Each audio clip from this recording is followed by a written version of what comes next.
Oremos, querido Dios, te damos gracias por la oportunidad que nos das de volvernos a reunir para discutir este tan importante tema.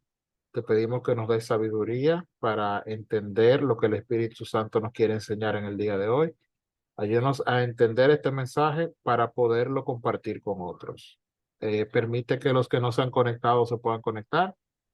Bendice al pastor Nova, que es el que va a tener el tema hoy, y permite que podamos aprender mucho. En el nombre de Jesús. Amén.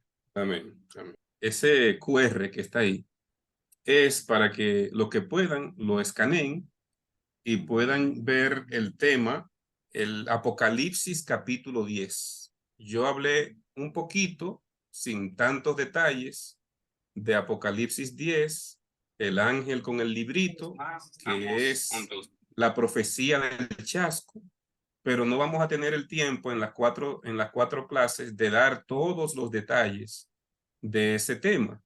Entonces, ahí van a encontrar el tema explicado punto por punto, párrafo por párrafo del capítulo 10 de Apocalipsis. Entonces está bien explicado y pueden descargar la presentación en PowerPoint.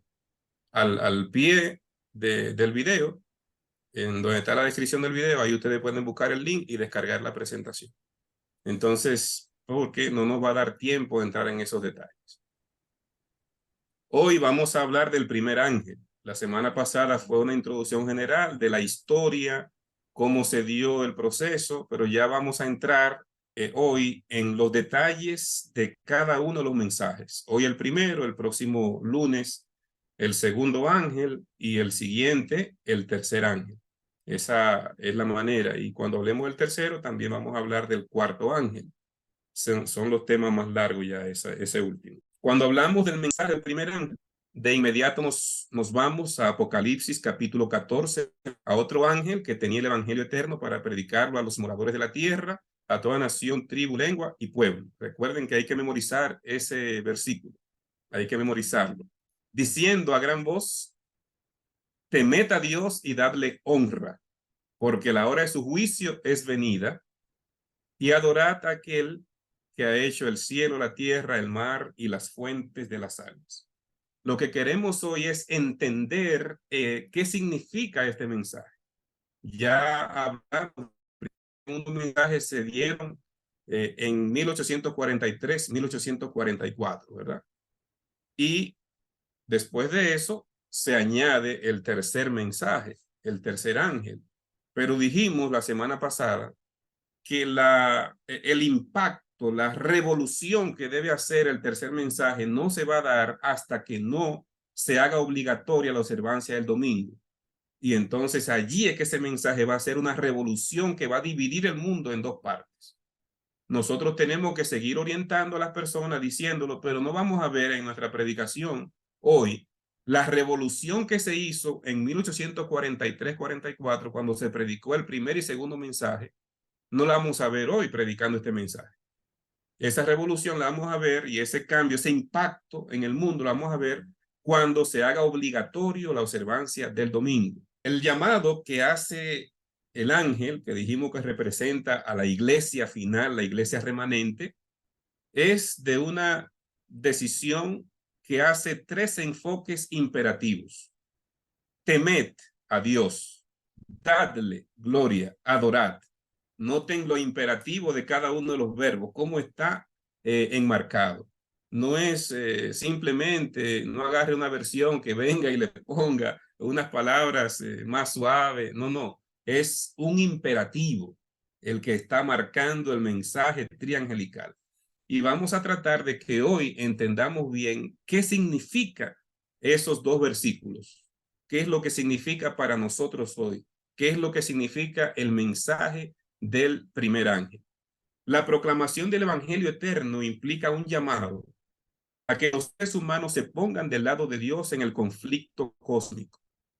Dios respeta la libertad humana e invita a cada individuo a que responda libremente a su plan.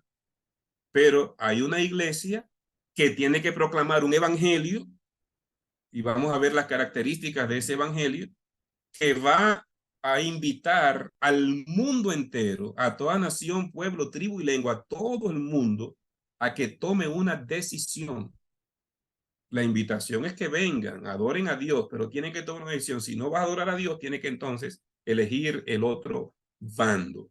Eso es lo que nos va diciendo el mensaje del primer ángel de inmediato. Temed a Dios. El temor puede despertarnos para que hagamos algo que evite el peligro que lo genera. En las escrituras, la presencia de Dios puede engendrar temor. ¿Quién no temblaría en la presencia de un Dios que se manifiesta en luz gloriosa e impenetrable y que hace que la naturaleza toda se sacuda y retraiga ante él? ¿Quién no temblaría? Ese temor no es para que le tengas miedo a Dios, sino para que reverencies a Dios. Ese es el enfoque de ese temor. Los seres humanos temen por su vida, no porque Dios amenace con matarlos, sino porque se dan cuenta que la experiencia es tan intensa que temen no sobrevivir. Y la mejor manera de entender esto es ver lo que pasó cuando el Señor le iba a dar su ley y Dios quería hablar con el pueblo. Y vamos a leerlo en Éxodo 19, desde el 16 al 19. Si tienen audio, voy a poner un video en la quinta diapositiva después de esta, y me gustaría que escucharan el video, que se escuche bien. Vamos a leer esa experiencia del pueblo cuando Dios quería hablar. Aconteció que al tercer día, cuando vino la mañana y vinieron truenos y relámpagos y espesa nube sobre el monte y sonido de bocina muy fuerte, se estremeció todo el pueblo que estaba en el campamento. O sea, Dios va a hablar con su pueblo. ¿Y qué sucede? Según este versículo, truenos, relámpagos, una nube espesa, sonido de bocina muy fuerte. Verso 18. Todo el monte Sinaí humeaba, porque Jehová había descendido sobre él en fuego, y el humo subía como el humo de un horno, y todo el monte se estremecía en gran manera. El sonido de la bocina iba aumentando en extremo.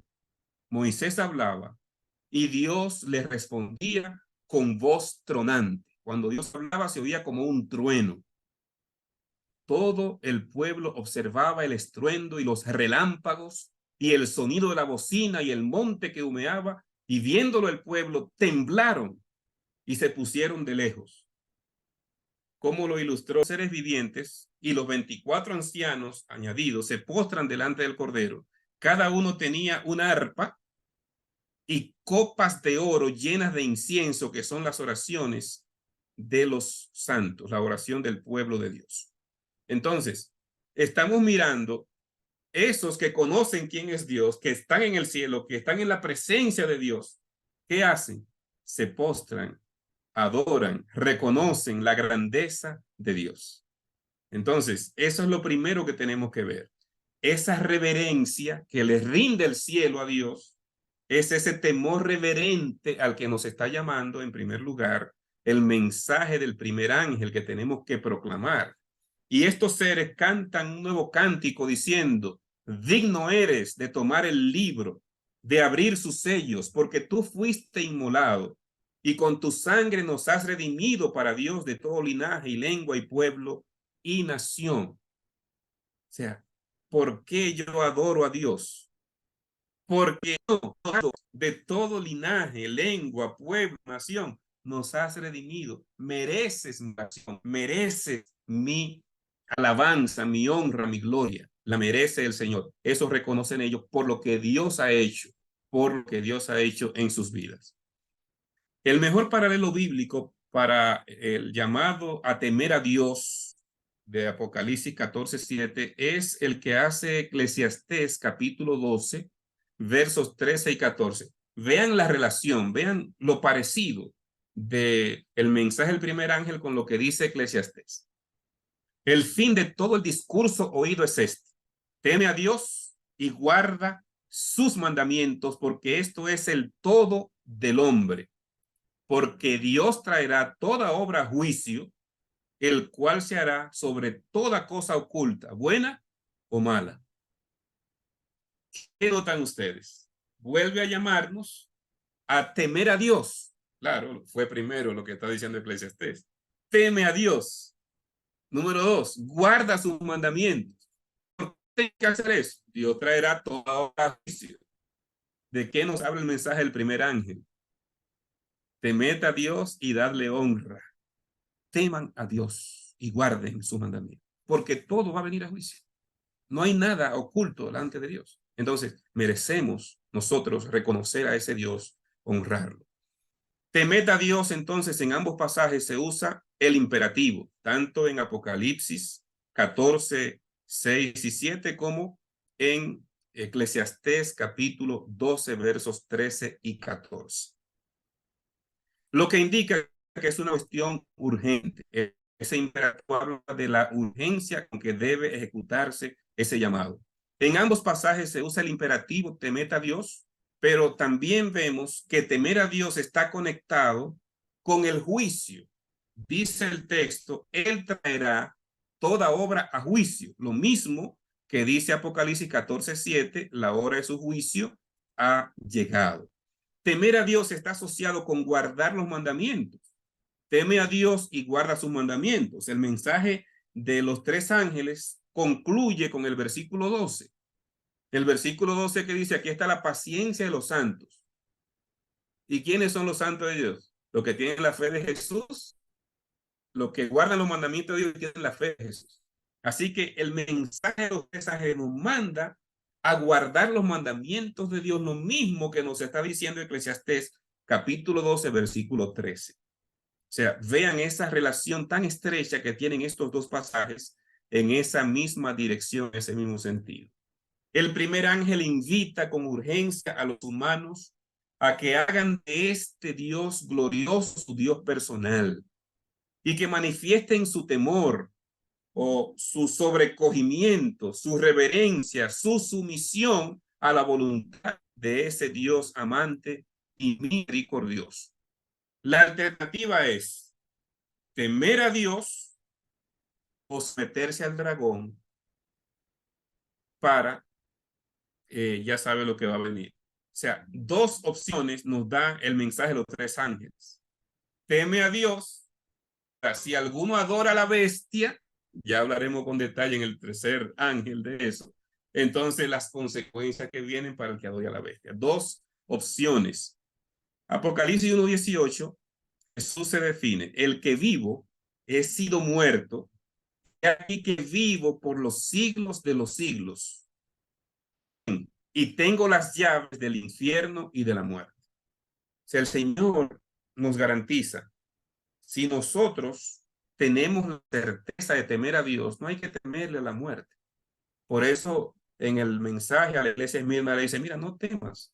Yo sé que el enemigo va a agarrar a alguno de ustedes y le va a poner tribulación por 10 días, pero sé fiel hasta la muerte y yo te daré la corona de la vida. O sea, porque es que Cristo tiene las llaves de la muerte. Él alcanzó la victoria sobre la muerte y le da esa certeza a sus hijos.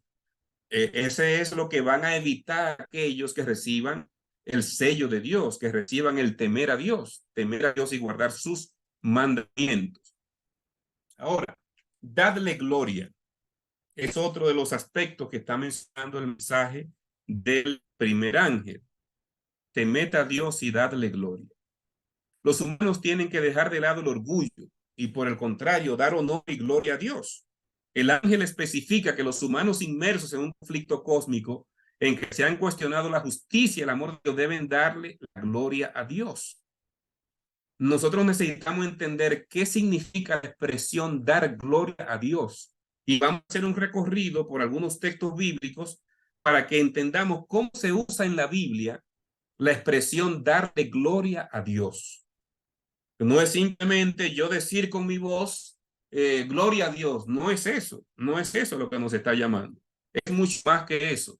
La frase dar gloria a Dios es usada en la Biblia en el contexto del juicio para reconocer la pecaminosidad humana y el juicio justo de Dios.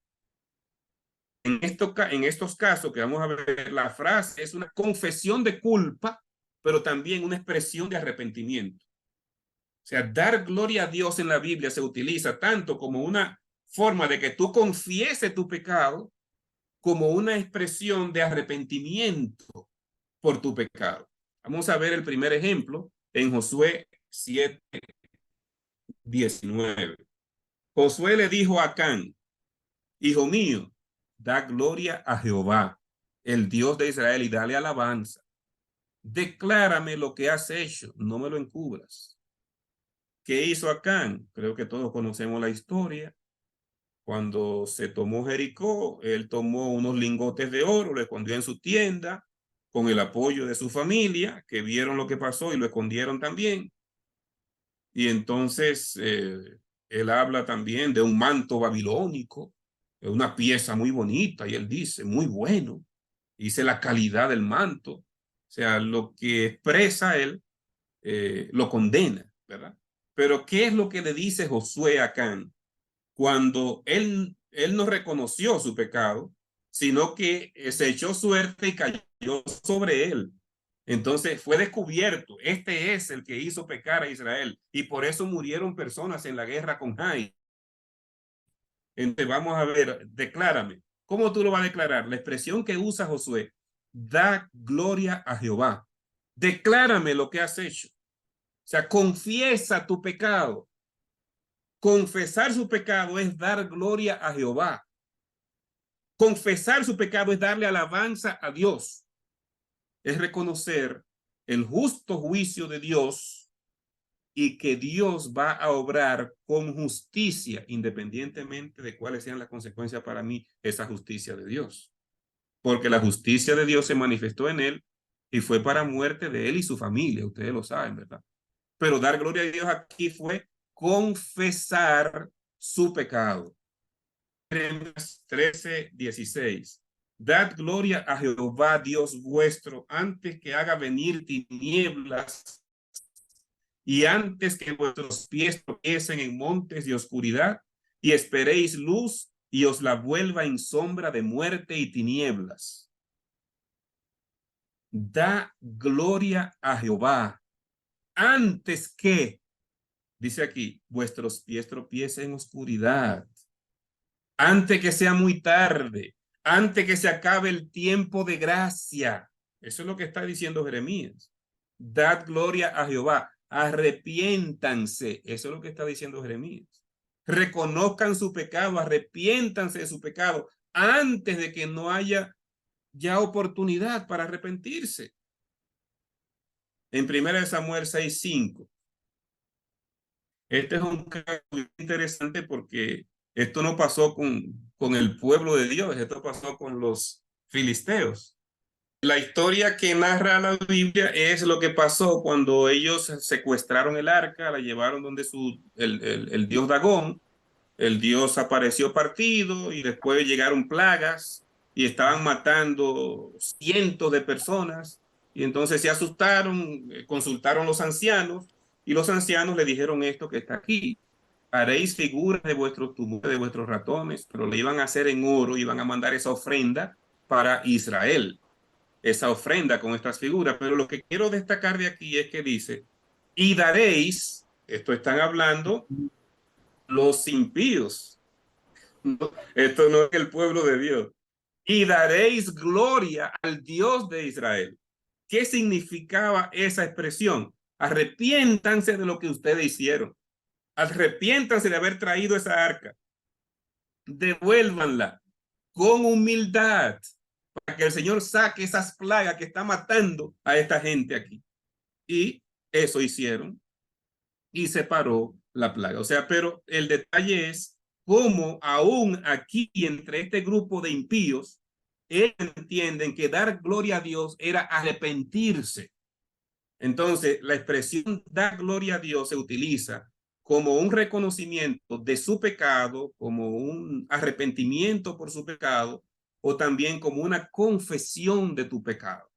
Cuando nosotros confesamos nuestro pecado, nos apartamos del pecado, cuando nosotros reconocemos quién es Dios, un Dios de amor, de misericordia, de justicia, y lo que va a pasar con nosotros si no nos arrepentimos del pecado, entonces eso es dar gloria a Dios en la Biblia. Estos ejemplos nos muestran que eso es la parte práctica de dar gloria a Dios. No es con tu palabra. Jesús dice, este pueblo de labios me honra, pero su corazón lejos está de mí. No es de labios, es de hechos. Tus hechos tienen que evidenciar y mostrar que tú realmente estás dándole gloria a Dios.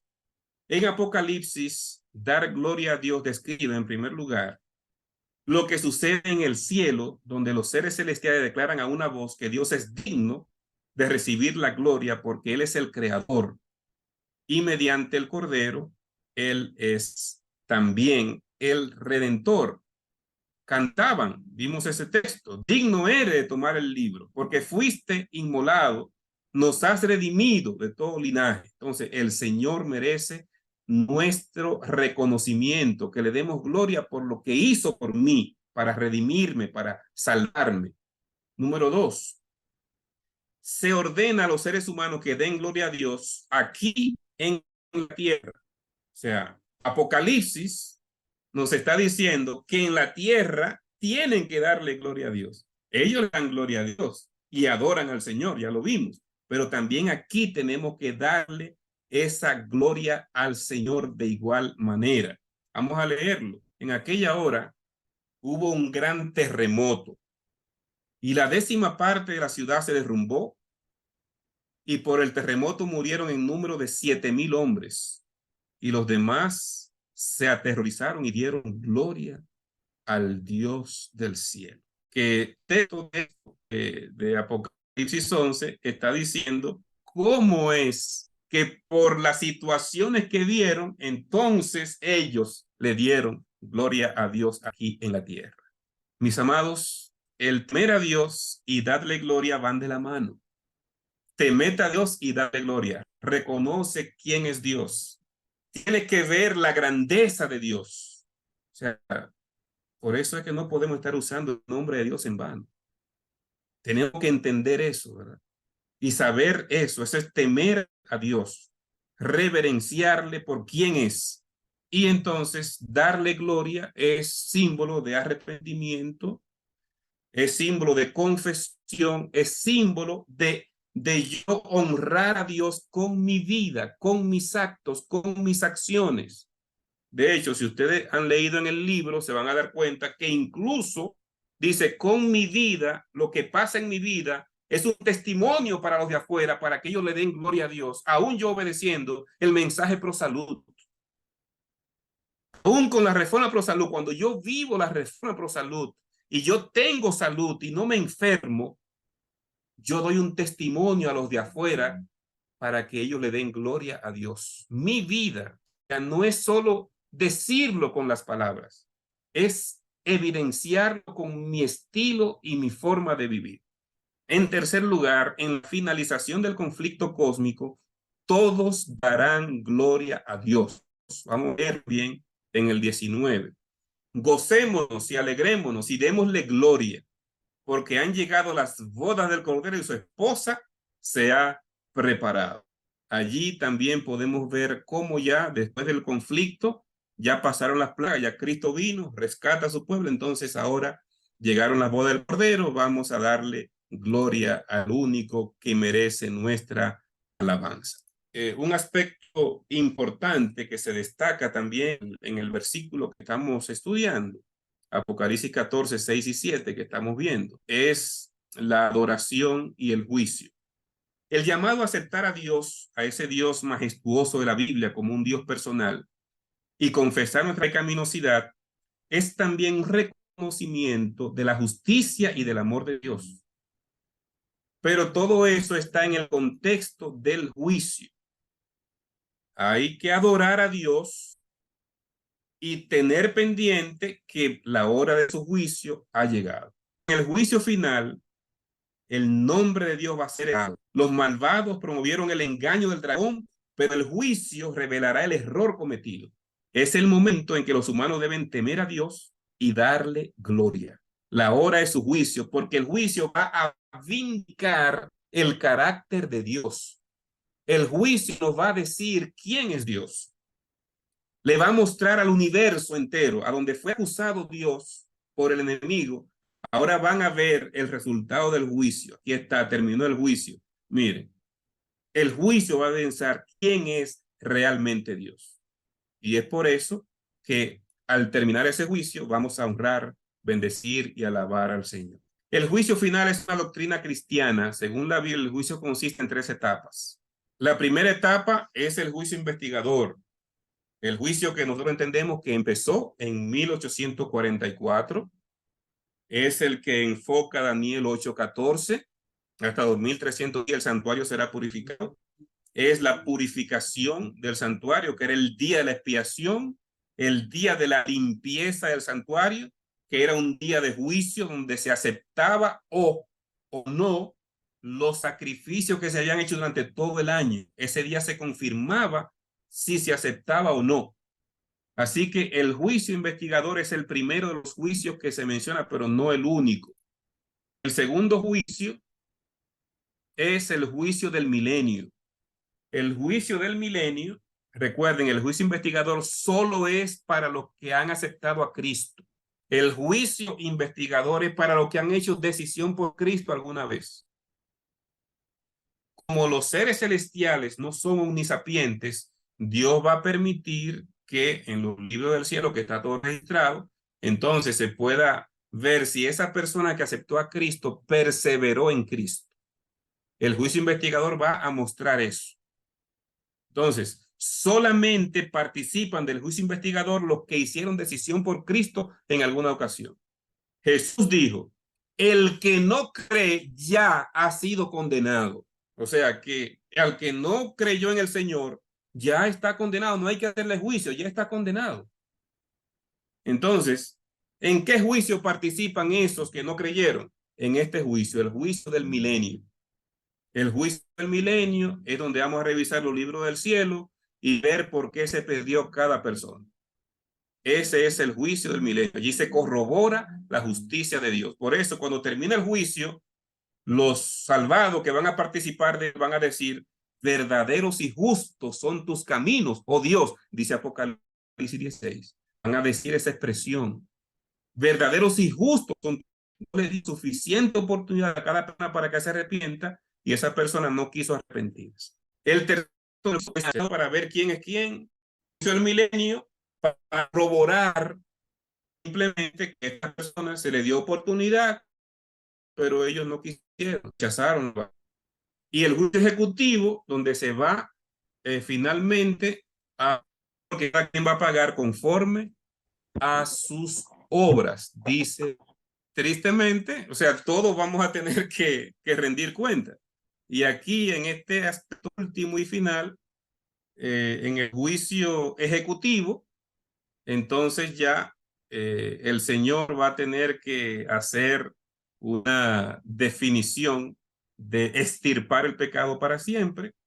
Y en el juicio final, todos los que no aceptaron de alguna manera el evangelio que se le propuso, entonces van a tener que pagar con su vida.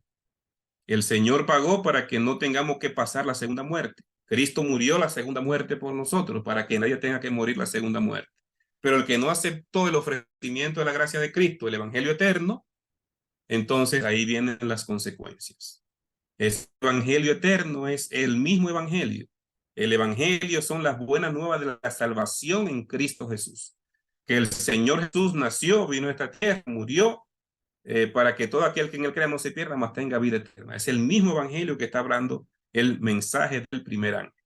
Bien, unos minutos más y abrimos a pregunta entonces, porque nos falta hablar de la segunda parte que nos dice adorar al Creador. ¿Qué dice el verso 7? Además de decir temed a Dios y darle gloria, porque la hora de su juicio ha llegado, dice adorad al que hizo cielo, tierra, el mar y las fuentes de las aguas. Esta es la última parte del versículo. Cuando dice que tenemos que adorar, es una demostración de fidelidad al Cordero. De hecho, el verbo griego que se traduce como adorar en Apocalipsis 14:7 es proskuneo, que significa inclinarse o postrarse. Al aplicarse a los humanos, designa un acto de homenaje Pero cuando Dios es el objeto, el verbo designa la inclinación del cuerpo y el ser interior, no solamente físicamente, sino tu reconocimiento humillándote delante de Dios en actitud de arrepentimiento y de confesión delante de Dios. Eso es adorarlo, no solamente inclinar el cuerpo, sino el corazón. Adoración también lo vemos como una confesión de fe. Delante del trono de Dios, los seres celestiales adoran a Dios diciendo, ¿qué dicen?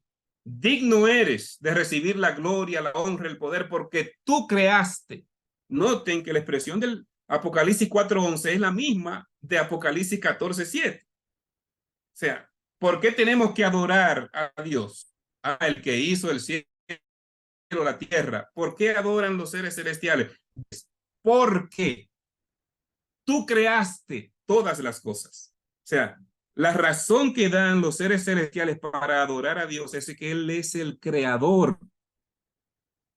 Y la razón que nos da el mensaje, el primer ángel, para adorar a Dios es que Dios es el creador. Noten que aquí está un aspecto fundamental. La adoración es una confesión de lealtad a Dios como creador y redentor. Ese Dios creador y ese Dios redentor. Dos razones poderosas para yo adorar al Señor. Apocalipsis 14:12 nos recuerda, aquí está la paciencia de los santos, los que guardan los mandamientos de Dios y tienen la fe de Jesús. La adoración a Dios como creador y redentor se manifiesta en la vida de ellos, hacer los mandamientos de Dios y guardan la fe en Cristo Jesús. ¿Qué entonces vemos? Yo quiero que veamos esto. Miren, si se me está durmiendo, dese un pellizco ahora mismo y despiertes. Yo quiero que ustedes vean ahora el mensaje del primer ángel, el mensaje de los tres ángeles en el contexto de los primeros 4 mandamientos. Vamos a ver esto. Los mandamientos mencionados en Apocalipsis son primordialmente los 10 mandamientos. El llamado a adorar a Dios es una invitación a obedecer el primer mandamiento. No tendrás dioses ajenos delante de mí. Está claro, ¿verdad? No hay dudas ahí.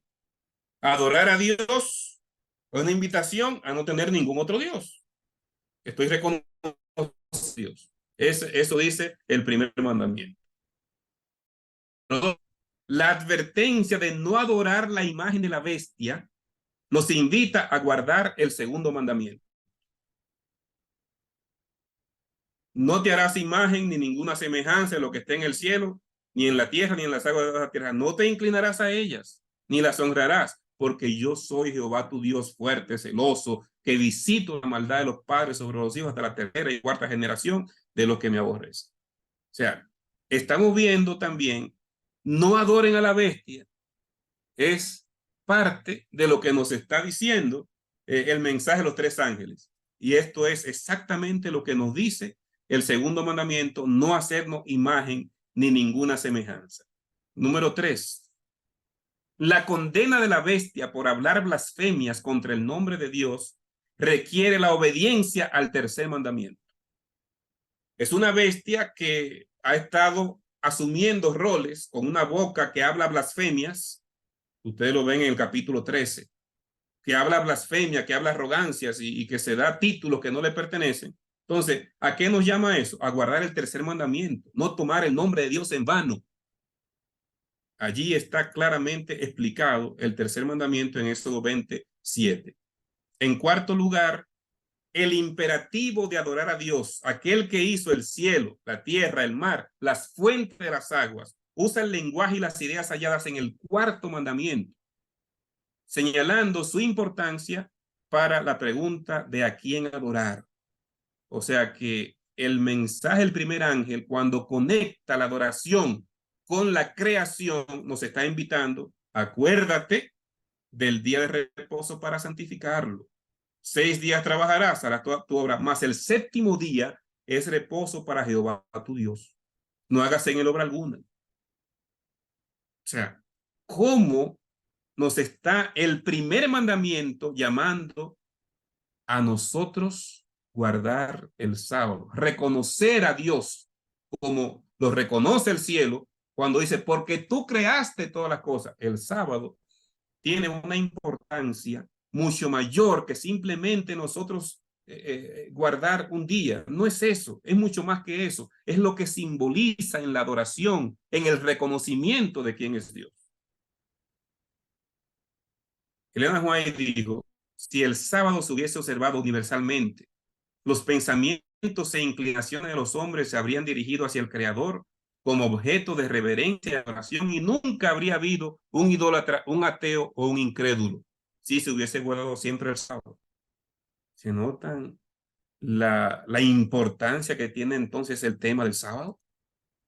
Si se presta atención a este mensaje, inducirá a cada nación, tribu, lengua y pueblo a examinar cuidadosamente la palabra de Dios y los conducirá a la verdadera luz concerniente al poder que hay reposo por un día de reposo espurio. Porque la marca de la bestia, que es el domingo. Entonces, cuando Dios llama a adorar a Dios porque es el creador, ¿qué es lo que está enfocando? El sello de Dios. O sea que en el mensaje de los tres ángeles está claro el sello de Dios, que es el sábado, y la advertencia a no recibir la marca de la bestia, que es el domingo. Claramente explicado en lo que dice la inspiración profética. Con esto ya. Isaías 58:12, cuando habla acerca de guardar el sábado, los primeros versículos, antes de decir que no hagas tus pensamientos, ni tu voluntad, ni tus palabras, dice, antes de eso, en el verso 12, eso está en el 13, dice, y los tuyos edificarán las ruinas antiguas, los cimientos de generación y generación levantarás y serás llamado reparador de portillos, restaurador de calzadas para habitar. Esas dos expresiones tienen que ver con lo que debe hacer esta iglesia final con el tema del sábado. Reparador de portillos, o sea, los portillos que han hecho en la empalizada de la ley de Dios, hay que repararlos y decirle al mundo, el sábado sigue vigente. Esos huecos que han hecho en un camino diferente, tenemos que enderezar otra vez el camino correcto para que la gente entienda que el sábado sigue vigente. El mensaje del primer ángel tiene un llamado a adorar al Creador, o sea, a guardar el sábado también. Eso es parte clara del mensaje del primer ángel. Mis amados, si entendemos bien lo que es el mensaje de los tres ángeles, vamos a entender a qué Dios nos ha llamado. Aquí en este mensaje del primer ángel, entonces, creo que hemos tratado de explicar lo que significa las palabras que aparecen en el versículo 6 y en el versículo 7. Ahora sí, abierto a preguntas hasta que ustedes quieran. Interesantísimo. No, nunca había pensado en hacer un paralelismo entre el mensaje del primer ángel y los primeros 4 mandamientos. Nunca me había pasado por la mente. Por eso que tú no eres pastor. No, no, no tiene que ver, porque yo estoy segurísimo que hay pastores que no saben eso. No, pero es verdad, es verdad, es verdad. Eso es verdad, Ramón. Es tanto Claro. así que mientras yo estaba pensando, oyendo esto, yo dije, wow, pero es cierto. Mira, ahí está claro. Entonces, eso nos hace afianzar mucho más sobre el mensaje sobre los mandamientos, los 4 primeros mandamientos, y el mensaje del primer ángel. Entendiendo que el sábado es el sello de Dios, el domingo el sello de la bestia, ¿verdad? Todavía en el mensaje del primer ángel no se habla entonces respecto a la marca en la frente y en la mano.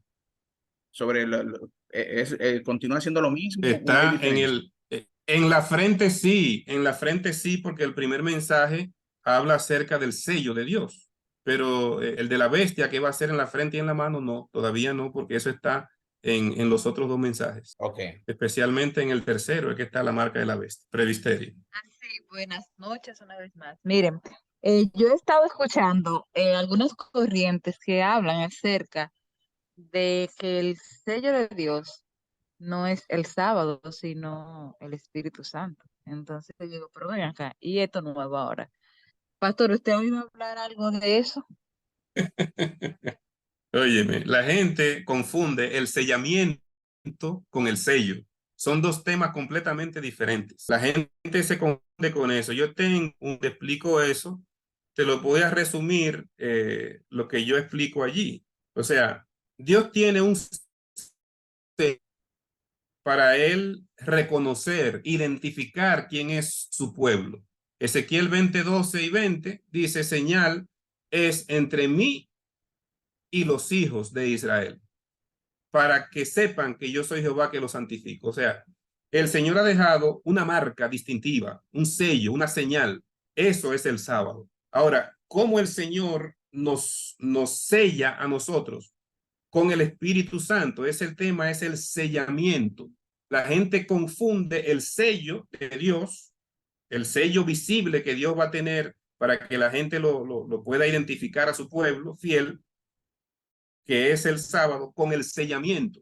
Si vamos a Efesios capítulo 1, verso 13, o Efesios capítulo 4, verso 30, dice que cuando creemos somos sellados con el Espíritu Santo.